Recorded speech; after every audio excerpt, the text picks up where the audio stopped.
Crow. Will was devastated by the passing of Paddy Pape. He'd never known anyone that died. He stayed in his room day and night and took no food. Cobb asked him if he was going to fast again, as he had done the previous spring, and Will told him he didn't know, and he told him he just didn't feel like eating. With no cigarettes to be delivered and no punishment to be dealt out, yet a steady stream of money coming into the company from the dream economy, Cobb found himself lethargic as well.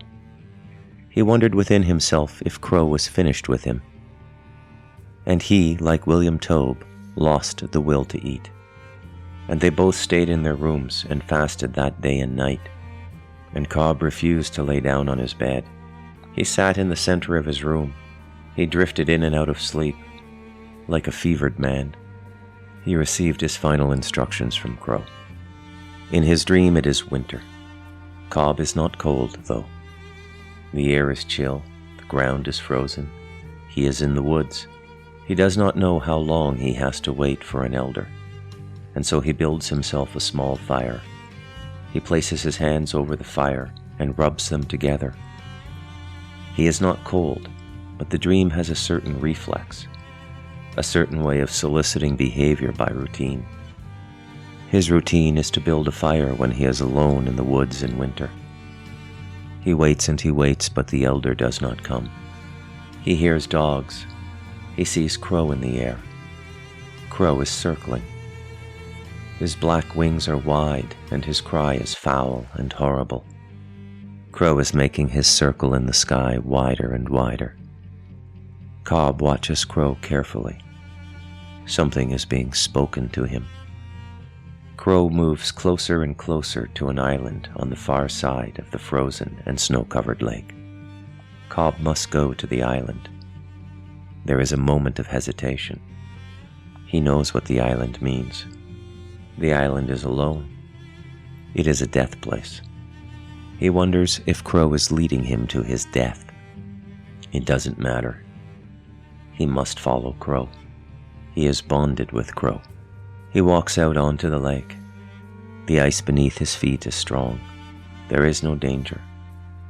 He begins to walk more swiftly. He stops looking to the sky for guidance. He knows Crow will be waiting for him on the island. The sound of the dogs is gone. There is nothing following him, nothing tracking him in the dream. The snow is deep in the middle of the lake. It gets deeper the closer he gets to the island.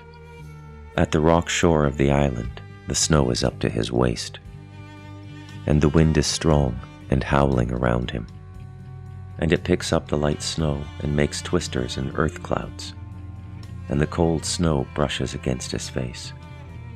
He pushes up the shore and onto the land. He hears the wretched lament of Crow. He walks toward the sound. He moves through the wooded island, the dense brush. The trees are evergreens. They are thicker and heavier in the winter. The snow and ice holding to them and petrifying them. He gets to the center of the island, and William Tobe is in the clearing. He is shivering and frightened. Crow is gone. There is no sight or sound of Crow.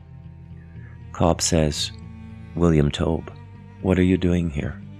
Will shrugs his shoulders. He grips himself in an effort to manufacture warmth.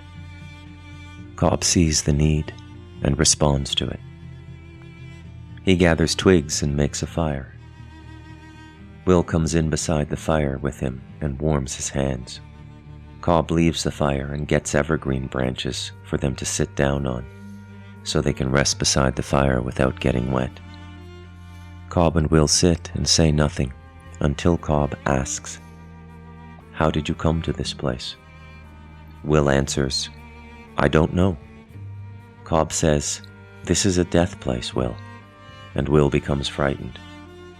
Cobb looks warmly at him and tells him that an island in winter is a natural death for the weak and the elderly, the ones that the tribe can no longer care for, and that person is left on the island alone to die.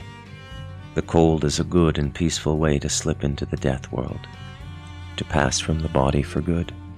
The person left on the island only has to fall asleep, and the cold does the rest of the work. Freezing to death is very peaceful, Cobb tells him. It is a very human way to leave the world because there is very little suffering.